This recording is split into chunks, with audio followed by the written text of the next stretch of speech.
Baiklah sahabat pembelajar, berjumpa kembali dengan saya IGA Kristianingrat. Kali ini kita akan membahas untuk materi PPKN kelas 12. Kita akan lanjutkan sekarang untuk materi bab 3. Pengaruh kemajuan iptek terhadap Negara Kesatuan Republik Indonesia. Pada bab ini, kita akan diajak untuk mengevaluasi potensi ancaman terhadap negara terkait kemajuan ilmu pengetahuan dan teknologi dalam bingkai Bhinneka Tunggal Ika.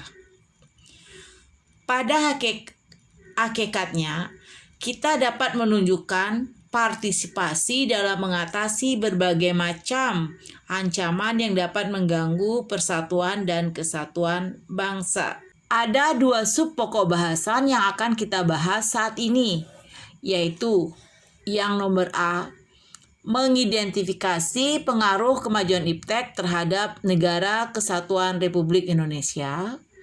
Yang nomor B, membangun sikap selektif dalam menghadapi berbagai pengaruh kemajuan ilmu pengetahuan dan teknologi. Baiklah, kita akan mulai dengan yang A. Mengidentifikasi pengaruh kemajuan ilmu, pengetahuan, dan teknologi terhadap Negara Kesatuan Republik Indonesia. Itu ada mencakup dua pengaruh. Yang pertama, pengaruh positif kemajuan ilmu pengetahuan bagi kehidupan berbangsa dan negara. Dan yang kedua, pengaruh negatif kemajuan ilmu pengetahuan bagi kehidupan berbangsa dan bernegara. Kita akan mulai yang nomor 1. Pengaruh positif kemajuan iptek bagi kehidupan berbangsa dan bernegara itu mencakup 4 aspek, yaitu yang pertama, aspek politik. Tidak dapat dipungkiri bahwa kemajuan iptek telah berhasil menanamkan nilai-nilai dalam kehidupan politik bangsa Indonesia yang selama ini dianggap tabu. Kemajuan iptek menjadikan nilai-nilai seperti keterbukaan, kebebasan, dan demokrasi berpengaruh kuat terhadap pikiran maupun kemajuan bangsa Indonesia. Dengan adanya keterbukaan, dimungkinkan akan dapat mencegah praktek korupsi, kolusi, dan nepotisme, sehingga dapat dicapai pemerintahan yang bersih dan berwibawa. Dengan adanya pemerintahan yang demokratis, sangat dimungkinkan akan meningkatnya kualitas dan kuantitas partisipasi politik rakyat dalam penentuan kebijakan publik oleh pemerintah. Sementara itu, dengan adanya kebebasan dalam arti kebebasan yang bertanggung jawab, maka setiap orang dapat meningkatkan kualitas dirinya dengan kreativitas dalam kehidupannya, tentu saja dalam hal-hal yang bersifat positif.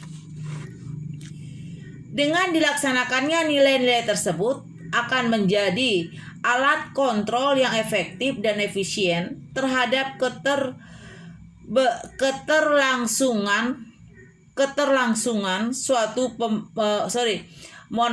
keberlangsungan suatu pemerintahan, sehingga pada akhirnya akan tercipta pemerintahan yang bersih, jujur, adil, dan aspiratif. Yang nomor B adalah aspek ekonomi, yang meliputi meningkatnya investasi asing. Makin meningkatnya investasi asing atau penanaman modal asing di negara kita. Kedua, terbentuknya pasar internasional. Makin terbukanya pasar internasional bagi hasil produksi dalam negeri. Yang ketiga, menekan biaya. Mendorong para pengusaha untuk meningkatkan efisiensi dan menghilangkan biaya yang tinggi. Berikutnya, menambah devisa negara, di mana akan meningkatkan kesempatan kerja dan devisa negara. Berikutnya, meningkatkan kesejahteraan, akan menyediakan dana tambahan untuk pembangunan ekonomi, serta meningkatkan kemakmuran masyarakat.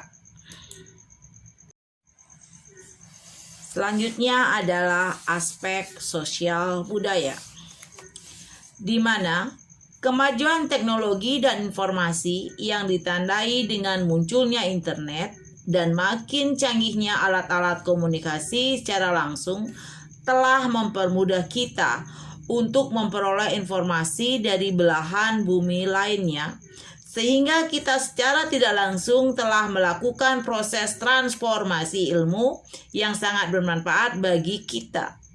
Selain itu juga, dengan adanya informasi tersebut, kita bisa mencontoh atau belajar banyak dari tata nilai sosial budaya, cara hidup, pola berpikir yang baik, maupun ilmu pengetahuan dan teknologi dari bangsa lain yang telah maju untuk kemajuan dan kesejahteraan kita. Misalnya, kita bisa mencontoh etos kerja dan semangat kerja keras yang ditampilkan oleh bangsa lain untuk kita terapkan dalam kehidupan kita. Selanjutnya yaitu aspek hukum, pertahanan, dan keamanan. Pengaruh positif ilmu pengetahuan dalam bidang hukum, pertahanan, dan keamanan yang dapat kita ambil di antaranya. 1. Makin menguatnya supremasi hukum, demokratisasi, dan tuntutan terhadap dilaksanakannya hak asasi manusia. 2. Menguatnya regulasi hukum dan pembuatan peraturan perundang-undangan yang memihak dan bermanfaat untuk kepentingan rakyat banyak. 3. Makin menguatnya tuntutan terhadap tugas-tugas penegak hukum seperti polisi, jaksa, dan hakim yang lebih profesional, transparan, dan dapat dipertanggungjawabkan. 4. Menguatnya supremasi sipil dalam mendudukkan tentara dan polisi sebatas penjaga keamanan, kedaulatan, dan ketertiban negara. Selanjutnya kita akan membahas mengenai pengaruh negatif ilmu pengetahuan dan teknologi bagi kehidupan bermasyarakat, berbangsa, dan bernegara. Selain mempunyai pengaruh yang positif, kemajuan ilmu pengetahuan dan teknologi juga melahirkan pengaruh yang negatif bagi kehidupan kita. Di antara pengaruh negatif tersebut seperti dalam aspek berikut ini. Yang pertama, aspek politik. Kemajuan ilmu pengetahuan dan teknologi melalui globalisasi untuk sementara telah mampu meyakinkan sebagian masyarakat Indonesia bahwa liberalisme dapat membawa manusia ke arah kemajuan dan kemakmuran. Hal ini akan mempengaruhi pikiran mereka untuk berpaling dari ideologi Pancasila dan mencari alternatif ideologi lain seperti halnya liberalisme. Nilai-nilai yang dibawa ilmu pengetahuan dan teknologi seperti keterbukaan, kebebasan, dan demokratisasi tidak menutup kemungkinan akan disalahartikan oleh masyarakat Indonesia. Akibatnya, hal tersebut terjadi akan menimbulkan terganggunya stabilitas politik nasional seiring dengan terjadinya tindakan-tindakan anarki sebagai reaksi terhadap sikap pemerintah yang menurut mereka tidak terbuka, tidak memberikan kebebasan, dan tidak demokratis kepada rakyatnya. Hal ini akan senantiasa terjadi jika antara rakyat dan pemerintah belum menemukan kesamaan dalam memahami nilai-nilai yang dibawa ilmu pengetahuan dan teknologi tersebut. Pengaruh negatif lainnya dari kemajuan ilmu pengetahuan dan teknologi yang mesti diwaspadai adalah munculnya gerakan-gerakan radikalisme dan terorisme. Para pelaku gerakan tersebut pada umumnya merupakan orang-orang yang terampil dalam memanfaatkan teknologi. Tidak jarang di antara mereka mempunyai keterampilan dalam merakit senjata, merakit bom, dan sebagainya. Hanya sayangnya, keterampilan mereka tersebut digunakan untuk mengganggu keamanan negara sehingga stabilitas negara menjadi terancam. Yang nomor B adalah aspek ekonomi. Kemajuan ilmu pengetahuan dan teknologi memberikan pengaruh negatif terhadap kehidupan ekonomi seperti berikut ini. Membanjirnya produk luar negeri. Indonesia akan dibanjiri oleh barang-barang dari luar seiring dengan adanya perdagangan bebas yang tidak mengenal adanya batas-batas negara. Hal ini mengakibatkan makin terdesaknya barang-barang lokal, terutama yang tradisional, karena kalah bersaing dengan barang-barang dari luar negeri. Terjadinya penjajahan secara ekonomi. Cepat atau lambat, perekonomian negara kita akan dikuasai oleh pihak asing. Seiring dengan makin mudahnya orang asing menanamkan modalnya di Indonesia, yang pada akhirnya mereka dapat mendikte atau menekan pemerintah atau bangsa kita. Dengan demikian, bangsa kita akan dijajah secara ekonomi oleh negara investor. Berikutnya adalah terjadinya gap yang tajam. Akan timbulnya kesenjangan sosial yang tajam sebagai akibat dari adanya persaingan bebas. Persaingan bebas tersebut akan menimbulkan adanya pelaku ekonomi yang kalah dan yang menang. Yang menang akan dengan leluasa memonopoli pasar, sedangkan yang kalah akan menjadi penonton yang senantiasa tertindas. Berikutnya, pemerintah hanya sebagai regulator, di mana pengaturan ekonomi yang mekanismenya akan ditentukan oleh pasar. Selanjutnya, pasar cenderung dikuasai pemodal besar. Sektor-sektor ekonomi rakyat yang diberikan subsidi semakin berkurang, koperasi makin sulit berkembang, dan penyerapan tenaga kerja dengan pola padat karya makin ditinggalkan.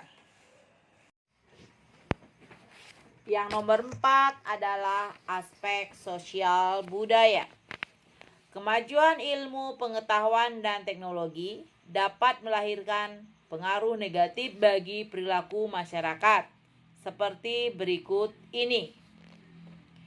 Yang nomor 1, munculnya gaya hidup konsumtif dan selalu mengkonsumsi barang-barang dari luar. 2, munculnya sifat hedonisme, yaitu kenikmatan pribadi dianggap sebagai suatu nilai hidup tertinggi. Hal ini membuat manusia suka memaksakan diri untuk mencapai kepuasan dan kenikmatan pribadinya tersebut, meskipun harus melanggar norma-norma yang berlaku di masyarakat seperti mabuk-mabukan, pergaulan bebas, foya-foya, dan sebagainya. Ketiga, adanya sikap individualisme, yaitu sikap yang selalu mementingkan diri sendiri, seperti memandang orang lain itu tidak ada dan tidak bermakna. Sikap seperti ini dapat menimbulkan ketidakpedulian terhadap orang lain. Misalnya, sikap selalu menghardik pengemis, pengamen, dan sebagainya. Nomor 4, bisa mengakibatkan kesenjangan sosial yang semakin tajam antara yang kaya dan yang miskin. 5.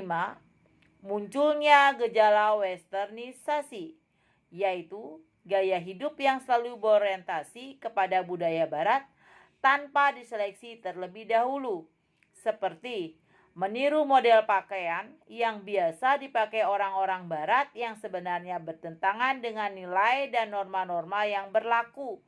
Misalnya, memakai rok mini, dan lelaki memakai anting-anting dan sebagainya. Yang keenam, makin memudarnya semangat gotong royong, solidaritas, kepedulian, dan kesetiakawanan sosial.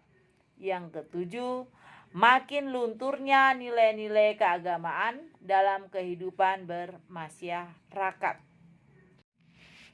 Yang nomor D atau yang nomor terakhir adalah aspek hukum, pertahanan, dan keamanan. Dampak negatif yang timbul dari kemajuan iptek dalam aspek ini antara lain akan menimbulkan tindakan anarkis dari masyarakat yang dapat mengganggu stabilitas nasional, ketahanan nasional, bahkan persatuan dan kesatuan bangsa. Selain itu, peran masyarakat dalam menjaga keamanan, ketertiban, dan kedaulatan negara semakin berkurang. Baiklah sahabat pembelajar, demikian dulu untuk materi yang A.